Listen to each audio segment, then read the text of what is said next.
without further ado, let's start with you, Paul. And you obviously recently stepped down as the CEO of Unilever after a decade of bringing change there.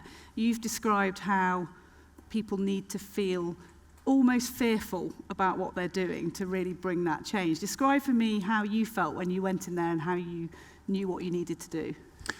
Well, indeed, I've been there 10 years, which was more than enough. The average tenure of a CEO now of one of the publicly traded companies is 4.5 years. So the only one that was mad that I did 10 years was probably my wife, trying to beat the statistics. But the reason I hang in there for 10 years was because I really felt in the last 5 years especially that I could use the size and scale of a company like Unilever to drive more transformative change. This is a company in 190 countries, reaching 2.5 billion consumers a day, and if you have that opportunity, then it's also a responsibility that comes with it. So how can you create these coalitions to drive faster? With the challenges that are out there, climate change and inequality probably being the biggest ones, it's impossible for individual companies alone to make the changes that are truly needed, and yet every CEO knows what needs to be done. But frankly, it's impossible for them individually to do that. So if you can create these courageous collectives, you can actually move faster. You spoke there about collaboration, and really it's almost like a safety in numbers view that overexposure for some of these CEOs is too frightening, but do it together and it works. And the example you draw is the Fashion Pact.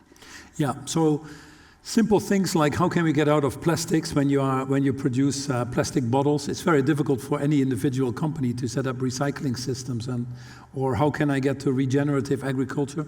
Agriculture should be a carbon sink, not a carbon emitter. But how do you get there individually? It was even difficult for a company like Unilever.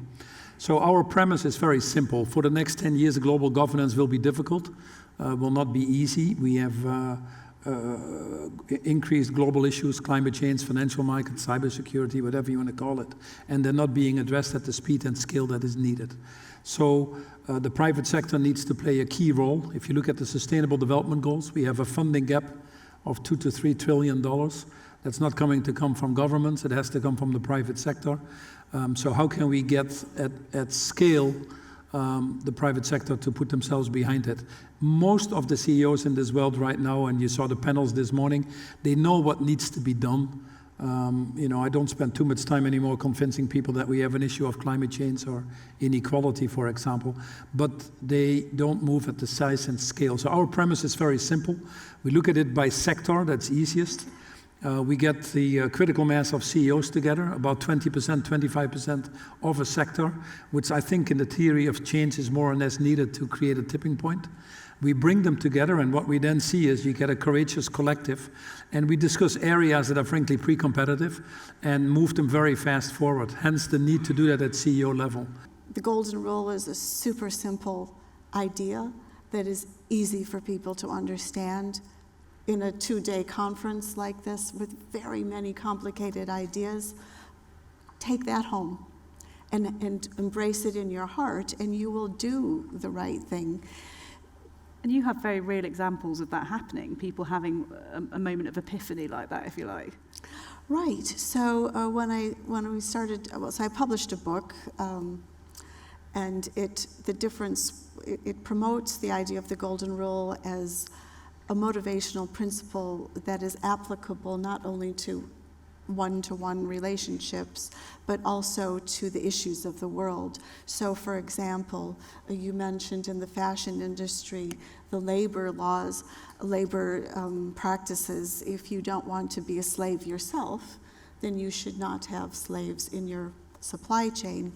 In the next decade, we have a decade of delivery, so that's very clear. If you put it in hard numbers, which probably this audience likes, we have to bend the curve on climate change. So between 2020 and 2030, we don't live here by making promises like many people do. The financial community, by the way, lots of discussions about ESG, but if you look at the hard facts, it's a lot of activism where people are starting to sign things and make statements, but the real actions internally are not there yet. So I hope that we can say 10 years from now that we live in a world indeed where we're very close to having a sustainable model and where we have hopefully eradicate poverty to a higher degree and give everybody hope that they can live in this wonderful planet now and for generations to come. And that's a great thing to strive for, and totally within our means if we decide to do so.